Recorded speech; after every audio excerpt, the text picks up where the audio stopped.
साथियों, एक बार फिर आप सबका स्वागत है हमारे चैनल बीमा गुरु में। और आज हम लेकर आए हैं जीरो से हीरो तक का सफ़र की एक कहानी, जिसमें हमारे साथ जुड़े हुए हैं सेंट्रल जोन बिलासपुर डिवीज़न के वरिष्ठ अभिकर्ता साथी संतोष सिंह जी। संतोष सिंह जी के बारे में मैं आपको बताना चाहूँगा कि LIC से जुड़ने से पहले एक कोचिंग सेंटर चलाते थे। फिर अचानक इनके जीवन में एक मोड़ आया जब इन्होंने LIC को ज्वाइन किया, और फिर इन्होंने पीछे पलट कर नहीं देखा और आगे ही बढ़ते गए। अब तो पिछले लगभग 15-20 सालों के सफ़र में संतोष सिंह जी ने 9 बार COT किया है, 2 बार कई मरतबा दो बार करके MDRT कर चुके हैं और TOT भी रह चुके हैं। खास बात यह है कि लॉकडाउन पीरियड में जब पूरे देश भर के अभिकर्ता ये सोचने में लगे हुए थे, घरों में बैठकर सोच रहे थे कि हमारी पॉलिसी सेल कैसे होगी, तो उस समय ऐसे कठिन समय में संतोष सिंह जी ने लगातार 2 बार MDRT करने का गौरव हासिल किया है। तो हमारे साथ बिलासपुर से जुड़ चुके हैं संतोष सिंह जी। तो संतोष सिंह जी, आपका बहुत बहुत स्वागत है हमारे चैनल में। तो हम आपसे जानना चाहेंगे कि आखिर किस तरीके से आप LIC को ज्वाइन किया आपने और कैसा आपका शुरुआती सफ़र रहा। सबसे पहले तो मैं धन्यवाद देना चाहूँगा टीम परफेक्ट ऐप को। आपका ऐप मेरे ख्याल से भारत का सबसे सर्वश्रेष्ठ सर्विसिंग ऐप्स है, जिसे मैं काफ़ी वर्षों से यूज़ करते आ रहा हूँ और मैंने इससे बहुत फ़ायदा भी उठाया है। अब आपके प्रश्नों का जवाब ये है मेरे पास कि मैं पहले एजेंसी लेने से पहले मैं एक कोचिंग सेंटर चलाता था, जिसमें कुछ 12वीं तक के बच्चे क्लास में आकर के ट्यूशन के रूप में पढ़ते थे। करीब ये सन 2001 की बात है, अक्टूबर महीना रहा होगा। एक हमारे मित्र ही थे जो मेरे साथ में ही पढ़े हुए थे, उन्होंने LIC की एजेंसी ली थी। मैं बाहर में अपने कोचिंग सेंटर के बाहर में ही खड़ा हुआ था, तो गुजरते समय उन्होंने मुझे देखा और वो आ करके मेरे से मिले और उन्होंने बीमा के बारे में मुझे बताया, प्रेरित किया कि आप बीमा ले लो। तो उतना ज़्यादा मेरे पास कोई आय का स्रोत था नहीं, तो मैंने बीमा के लिए तो उनको मना कर दिया कि बीमा मैं नहीं करा पाऊँगा, मेरे पास पैसा भी नहीं है। तो फिर उन्होंने सेकंड ऑफ़र मुझे ये दिया कि अगर आप मुझे कोई कस्टमर दिलाते हैं, बीमा को लेने के लिए प्रेरित करते हैं, तो उसका कुछ पार्ट या कुछ अंश मैं आपको दूंगा। ऐसी बात उनसे हुई। दूसरे दिन तय हुआ कि मैं आपको 1-2 कस्टमर के पास में, मतलब जो मेरे परिचित हैं, जान पहचान वाले हैं, जो ट्यूशन पढ़ने आते हैं, उनके जो मदर फादर हैं, उनसे भी मिलवा दूंगा। जहाँ मेरा कोचिंग सेंटर चलता था उसके जस्ट सामने में ही एक अच्छे परिचित में से थे, जिनके बच्चे हमारे कोचिंग इंस्टीट्यूट में आते थे, और मैंने उनसे मिलवाया भी। और मिलवाने के तुरंत 10-15 मिनट के बाद में उनका बीमा उनसे तय हो गया। जब बीमा तय हुआ उसके बाद मुझे लगा कि ये तो बहुत आसान काम है और मेरे पास समय भी बच रहा है, क्योंकि इंस्टीट्यूट में बहुत ज़्यादा बच्चे तो थे नहीं, तो क्यों ना मैं भी इस कार्य को कर लेता हूँ। जब बीमा के विषय में मैंने पूछा कि इसका एजेंसी कैसे लेना है, इसमें कितना रुपए मिलता है या आपको कमीशन के रूप में क्या प्राप्त होता है, तो उनका ये जवाब था कि चूँकि मैं अभी इस फील्ड में आया हूँ, ज़्यादा दिन नहीं हुआ है, लेकिन फिर भी महीने का मैं 2000, कभी 3000, कभी 5000, कभी 10,000 के रूप में कमा लेता हूँ। तो मुझे भी लगा कि मैं भी खाली हूँ, मेरी भी इच्छा जागृत हुई। तो उस समय बस ये था कि मेरे को भी 2000-5000 रुपये अगर मिल जाए एजेंसी के रूप में, तो मेरा भी कुछ काम इससे बन जाएगा।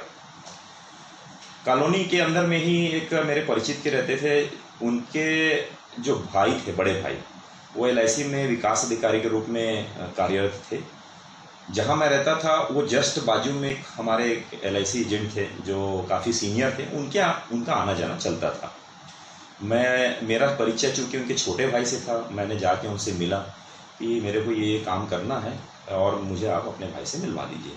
उन्होंने जा कर के हमारे रिटायर विकास अधिकारी जो आज के डेट में रिटायर हो गए हैं, RS दसाद साहब, उनसे मिलने के बाद उन्होंने मुझे एजेंसी के लिए प्रेरित किया और एजेंसी के मूलभूत जो सुविधाएं और फ़ायदे के बारे में बताया। तो ये एजेंसी जुड़ने का एक छोटा सा जो मेरे जो मित्र के माध्यम से बना, इस रूप से मैंने एजेंसी अपना करियर स्टार्ट किया। संतोष सिंह जी के बारे में हमें पता चला है कि जब आपने ज्वाइन किया था LIC सन 2002 में, और 2004 आते आते आपने एलआईसी को छोड़ दिया था। इसके बाद फिर आप दूसरी मर्तबा कैसे एलआईसी में लौटे, आखिर क्या वजह रही? ऐसा है कि जब मैंने 15 मार्च 2002 को मुझे एजेंसी का कोड मिल गया। कोड मिलने के बाद जो परिचय थे मेरे, चूँकि मैं एक स्पोर्ट्स पर्सन था, खिलाड़ी था, एथलीट था और राष्ट्रीय स्तर तक मैंने खेला था, तो सर्कल था कुछ मेरा परिचय का। तो शुरुआत में ऐसे ही होता है कि जब हम बीमा के फील्ड में काम करना चालू करते हैं, एजेंसी लेते हैं, तो सबसे पहले जो टारगेट करते हैं हमारे रिलेशंस में जो हैं उनको, या हमारे दोस्त हैं, या आजू बाजू के जो परिचय हैं, या जिनसे अपन हाय हेलो करते हैं, उनको हम टारगेट बनाते हैं। क्योंकि मेरा भी नया काम था, मुझे अनुभव नहीं था, मैंने भी एज़ यूजुअल जैसे अन्य लोग करते हैं, मैंने भी यही टारगेट बनाया। साल 2002 में मार्च में थोड़ा बहुत अच्छा काम किया, फिर 2003 में थोड़ा बहुत अच्छा काम किया, लेकिन 4 तक आते आते फिर मेरे को लगा कि ये काम मेरे लिए नहीं है। फिर मेरे को लगने लग गया कि मैं कहीं गलत जगह मैंने एंट्री मार ली है, और 2 साल भी मेरा ख़राब हो गया, ऐसे मुझे महसूस होने लग गया। और अंतोगता 4-6 महीने से प्रयास करते करते जब मुझे बीमा का व्यवसाय नहीं मिलने लगा, तो मैं ये समझ गया ये काम मेरे लिए नहीं है, इस काम को मैं नहीं कर पाऊँगा। या तो मैं ट्यूशन के रूप में फिर से ट्यूशन के रूप में पढ़ाना चालू करूँ, आय अर्जित करना चालू करूँ, या तो मैं एलएलबी किया हुआ था, तो मेरे को ऐसा लगा कि मैं वकालत कर लेता हूँ। ये दिमाग में मेरे बिल्कुल आ गया था और मैंने प्लान कर ही लिया था कि अब एजेंसी का काम मैं नहीं करूँगा। ये अगस्त महीने की, जहाँ तक मुझे याद आ रहा है, अगस्त 2004 मैं घर आया थका हारा और बड़ा निराश होकर के आया था घर में कि मैं फाइनली मैं इसको छोड़ना है। वाइफ से मैं सोचा कि इस विषय में बात कर लेता हूँ। तो चूँकि मेरा जो शादी हुआ था, मैंने लव मैरिज किया हुआ था, शादी 2001 में हो गई थी, और उस समय भी बेरोजगारी के रूप में मैंने शादी कर लिया था। वाइफ को जब मैंने बताया कि इस प्रकार का 4-6 महीना हो गया, मेरा काम अच्छा नहीं हो पा रहा है और समय भी बीतते जा रहा है, और जिनके पास भी मैं बीमा के लिए जाता हूँ तो उनका यही कहना रहता है कि हमारे और एजेंट हैं जो काम देखते हैं, या हमारा बीमा बहुत हो गया है, या हमारे पास पैसा नहीं है, अन्य प्रकार की बातें, बहुत अलग अलग प्रकार का। तो फ्रस्ट्रेट हो गया थी। ये बात मैंने अपनी वाइफ को खाना खाते खाते बताया। वाइफ ने इस बात को सुनने के बाद में हमारी श्रीमती अंजना सिंह बोले ठीक है, आप खाना खा लो, उसके बाद में चर्चा कर लेते हैं। खाना खाने के बाद में हम लोग जस्ट घर के बाहर टहलने के लिए निकले, तो हमारी वाइफ को ये जानकारी था कि अगर एलआईसी में 12 पॉलिसी अगर साल भर में नहीं करते हैं तो एजेंसी ऑलरेडी आपका टर्मिनेट हो जाता है, आपको किसी प्रकार का कोई आवेदन निवेदन करने की आवश्यकता उसमें नहीं पड़ती है। बात करते करते उनका ये कहना था कि देखो अभी समय तो बचा हुआ है, अभी अगस्त महीने ही है और फाइनेंशियल ईयर में लगभग अभी 7-8 महीने बचे हुए हैं, काम नहीं हो रहा है, हमको समझ में तो आ रहा है, लेकिन आप ऐसा ना छोड़ें कि आप ट्राई करिए। जब 12 पॉलिसी आपका नहीं होगा तो ऑलरेडी एलआईसी आपको टर्मिनेट कर देगी। उस समय 12 पॉलिसी का नियम था जिस समय मैं 2004 में काम करता था।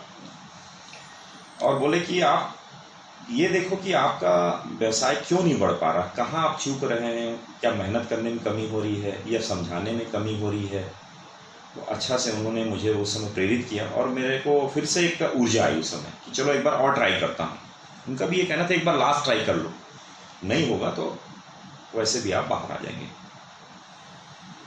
ये बात होने के बाद में फिर से मेरे दिमाग में ये आया कि बात तो सही है, हर इंसान को जब सारा कोशिश फेल हो जाए उसके बाद फिर से एक बार ट्राई करना चाहिए। क्योंकि मैंने कहीं सुना है कि जो ताले रहते हैं उसकी एक चाबी रहते हैं 100 ताले के, 99 तक आते आते थकता है, 100वां वाला ही जो रहता है वही परफेक्ट चाबी रहता है उसका, लेकिन 99 आते आते थक जाते। वही हाल मेरा भी था। फिर से मैंने अपने आप को एकत्रित किया, मैं सोचा कि नहीं फिर से मैं एक बार ट्राई करता हूँ, फिर से लोगों के पास में जाता हूँ और जो कमी मेरे को रह गई है उसको फिर से मैं ये देखता हूँ कि मैं कहाँ पर चूक रहा हूँ, और फिर से मैंने ट्राई करना चालू किया। उसके बाद सन 2000 5 के आसपास, वो साल तो बीत गया, मैंने 12 के से ज़्यादा ही पॉलिसी कर दिया। मेरे को ध्यान नहीं आ रहा कि मैंने 20 किया 25 किया, लेकिन LIC के उस पर मैंने टर्मिनेट नहीं हुआ, ये मेरे लिए अच्छी बात रही है। 2005 में एक ट्रेनिंग अटेंड करने गया था मैं रायपुर में। हमारे जो LIC के जो सीनियर थे, जो अच्छा काम करने वाले थे, उनके थ्रू पता चला कि रायपुर में एक बहुत अच्छा ट्रेनिंग होने वाला, 1 दिवसीय। उस ट्रेनिंग को अटेंड करने से कुछ न कुछ फ़ायदा मिलेगा। चूँकि काम करने की इच्छा तो थी, तो मैं सोचा चलो इस ट्रेनिंग को अटेंड करते हैं। उस ट्रेनिंग को अटेंड करने के बाद में फिर से मन में एक बदलाव आया। जब मैं उनको देखा, जब उनकी बातों को मैं सुना कि LIC एजेंसी क्या होता है, LIC एजेंसी से हम क्या क्या पा सकते हैं, और LIC एजेंसी सारे ख्वाब पूरे हो सकते हैं, वो दिमाग को बहुत ज़्यादा स्ट्राइक किया मेरे को कि नहीं, ये काम को छोड़ना नहीं है, इस काम को फिर से करना है और नॉन स्टॉप काम करना है। और जैसा उन्होंने बताया था कि कैसे अप्रोच करना है, क्यों करना है, काहे के लिए करना है, और फिर से एक नया ऊर्जा लेकर के मैं उस जगह से आया। अच्छा, आपने MDRT करने का संकल्प कब लिया और कैसे, और क्या फार्मूला आपने अपनाया जिससे आप MDRT करने में सफल रहे? क्या आप थोड़ा बताएंगे हमारे अभिकर्ता साथियों को? ये तो 2005 तक मैंने आपको अपनी कहानी बताई जी। अब जो मेन, जो लाइफ टर्निंग जो मेरे जीवन में आया, जो लाइफ टर्निंग वाला, ये ट्रेनिंग अटेंड करने के बाद में फिर से एक ट्रेनिंग का, वहाँ उन्होंने बताया कि एक नया ट्रेनिंग मुंबई में होने जा रहा, 3 दिवसीय, जहाँ देश और विदेश से बड़े बड़े मोटिवेटर आएंगे जो इस फील्ड में हैं काम करने वाले। उनको वो आ रहे हैं और वो उनका एक बहुत अच्छा सेमिनार होने जा रहा है। जब वो ट्रेनिंग को अटेंड करने में गया, तो उस ट्रेनिंग में मैंने देखा कि वहाँ सिर्फ MDRT की बात हो रही थी। MDRT करना है, MDRT करना है, MDRT करना है। टोटल 3 दिन MDRT के बारे में ही बात हुआ, लेकिन चूँकि सोच उतना बड़ा नहीं था, तो वो MDRT को जब बोलते थे तो हम लोग को ऐसा लगता था, जो मैं या मेरे जो साथ में जो गए थे, कि ये बड़े लोगों का काम है, ये बड़े एजेंट लोग का काम है, ये छोटे एजेंट का काम नहीं है, ये बड़े शहर के एजेंट लोग का काम है, छोटे शहर में ये काम नहीं हो पाएगा। हमारे साथ में 16 लोग थे, उन 16 लोग में एक ने बीड़ा उठाया। हमारे साथ जो कोरबा से जो गए थे, उनका नाम मैं लेना चाहूँगा, परसराम राठौर जी। उन्होंने बीड़ा उठाया कि MDRT मैं करूँगा। और उस समय MDRT कमीशन मेरे को जो याद आ रहा है, करीब करीब 5 लाख के आसपास ही था, 4 या 5 लाख के बीच में रहा होगा। जब उन्होंने बीड़ा उठाया तो हम लोग क्रिटिसाइज़ किए बहुत ज़्यादा, क्योंकि हम लोग को लगा कि यार इतना बड़ा MDRT, ये तो बड़े शहरों का काम है, ये कैसे MDRT को करने का ठान लिए हैं। लेकिन उन्होंने जो ठान के जो मुंबई शहर से वापस आए, उन्होंने करके भी दिखाया MDRT। जब MDRT उन्होंने किया तो सबको लगा कि नहीं यार, MDRT छोटे शहर में भी हो सकता है, ये कोई व्यक्ति विशेष के लिए MDRT नहीं बना है, या कोई व्यक्तिगत शहर के लिए नहीं बना है कि मुंबई वाले से ही होगा या दिल्ली वाले से ही होगा। उसके बाद मेरे जीवन में भी टर्निंग पॉइंट आया। मैंने भी संकल्प लिया कि MDRT मैं करूँगा और मेरे को भी MDRT करना है। एक्टिविटी के रूप में मैंने उस समय क्लेम रिसाइकलिंग को लेकर के स्रोत पाला सर मैंने, क्योंकि मेरे पास कोई बहुत ज़्यादा कस्टमर बेस था नहीं। जो था वो मैंने 2003-2004 के बीच या 2002 के बीच मैंने कर लिया था। जो परिचय था, जिनसे हाय हेलो होता था, जो रिलेशंस में थे, उनका हो चुका था ऑलरेडी। मेरे पास कोई स्रोत नहीं था। अब मेरे पास ये बच गया था कि मेरे को कोल्ड कॉलिंग करना है। कहीं से मैंने ये सुना था कि सबसे अच्छा माध्यम एजेंसी के लिए कोल्ड कॉलिंग होता है, क्योंकि कोल्ड कॉलिंग में वहाँ पास जब हम जाते हैं तो एक नए रूप में हम जाते हैं, उनके लिए हम एक नया चेहरा रहते हैं। मैंने कोल्ड कॉलिंग के ऊपर फोकस किया। क्लेम रिसाइकलिंग का मैंने उस समय ध्यान लगाया कि क्लेम रिसाइकलिंग के जो अमाउंट जो LIC भेज रही कस्टमरों के पास में, चाहे वो SB क्लेम के रूप में है, वो चाहे मैच्योरिटी क्लेम के रूप में है, तो मैं बोला क्यों ना मैं एक कॉन्टेक्ट करना चालू करता हूँ कोल्ड कॉलिंग के रूप में। ये लिस्ट लेके जाऊँगा, डोर टू डोर नॉक करूँगा, और नॉक करने से कुछ ना कुछ तो मेरे को स्रोत मिलेगा। और उसका अच्छा परिणाम ये हुआ कि लोगों से कांटेक्ट मेरे बढ़ने लग गए, अननोन चेहरे के हिसाब से भी। मैं घर टू घर जाता था, कहीं मेरे को कुछ लोगों ने नाराज़गी भी दिखाई, कुछ लोगों ने बड़ा प्यार से स्वागत भी किया, कुछ लोगों ने उसको देख के सर्विसिंग भी दिया, कुछ लोगों ने बीमा भी लिया। ये इससे मेरे को बल मिला काम। मैंने कभी भी किसी के यहाँ भी अगर 10 बार भी गया है, मैं खाली हाथ कभी नहीं गया किसी के यहाँ। हमेशा कुछ ना कुछ मैं अपने हाथ से लेके गया हूँ। एंट्री करने के बाद उनके हाथ में मैंने उनको सौंपा है। ये टोकन ऑफ लव है। ये किसी प्रकार का कोई मैं रिश्वत नहीं दे रहा हूँ या उनको वो नहीं कर रहा हूँ कि नहीं मैं आपके लिए ये लाया हूँ तो मैं आपसे फिर वो लेके जाऊँगा। ये सिर्फ एक प्रेम प्यार का प्रतीक है। ये रिलेशनशिप बिल्ड करने का सबसे अच्छा तरीका है। और ये जो मैंने टेक्निक जो सीखा था, ये भी ट्रेनिंग से ही मैंने सीखा था। मिस्टर पंजाब सिंह जो पटना के हैं, उनका भी बिजनेस पूरा रिलेशनशिप पे डिपेंड करता है। वहीं से मैं सीख करके आया था और वो फार्मूला पहले भी हिट था, अभी भी हिट है और आगे भी हिट रहेगा। क्योंकि ये एक ऐसा पंच पॉइंट है, अगर आप कुछ लेके जाएंगे ना तो 100% सामने वाला भी आपको उतना ही देने के लिए तैयार रहेगा। चाहे छोटा बिजनेस हो, चाहे बड़ा बिजनेस हो, चाहे बहुत बड़ा बिजनेस हो। किसी के घर में अगर आपने अच्छा रिलेशनशिप बना लिया, चाहे वो मसलन मेरे पास तो पूरा डाटा है, परफेक्ट के को भी का जो मैं यूज़ करता हूँ उसमें सारा डाटा मेरे पास अपडेटेड है। किसका बर्थडे है, किसका एनिवर्सरी है, मैं सारा एक फैमिली का मेरे पास पूरा रिकॉर्ड रखा हुआ है। उनके बच्चे को कौन सा क्लास में पढ़ रहे हैं या कॉलेज में पढ़ रहे हैं या सर्विस कर रहे हैं या क्या कर रहे हैं, उनका सारा प्रोफाइल मेरे पास में। एवरी ईयर उनके एनिवर्सरी में, उनके बर्थडे में, या अगर जॉब मिल गया उसमें, मेरा हर प्रकार के उनके एक्टिविटी में मेरा संदेश टोकन ऑफ लव के रूप में या गिफ्ट के माध्यम से जरूर जाता है। उससे ये होता है कि बिजनेस मेरे को अपने आप मिलने लग जाता है, क्योंकि वहाँ मेरा रिलेशनशिप अपने आप बिल्ड हो गया है, बड़ा हो गया है रिलेशनशिप मेरा। बहुत अच्छा लगा आपके बारे में जानकर।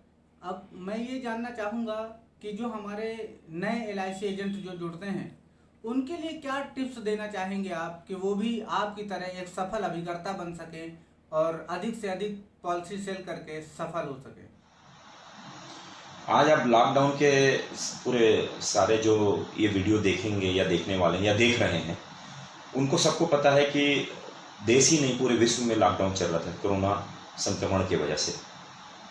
सब लोग का व्यवसाय बैठा हुआ था, क्योंकि लॉकडाउन था, सारे दुकान बंद है, सारा व्यवसाय गतिविधि बंद है। उसके बावजूद भी LIC का एजेंसी का काम बिल्कुल चालू था।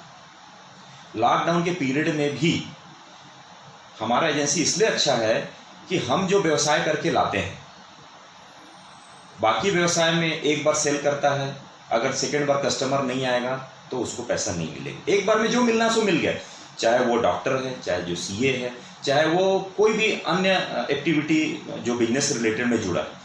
हमारा जो इंश्योरेंस का जो फील्ड है, इसका सबसे अच्छा ब्यूटी जो है वो हमारा रेन्युअल है।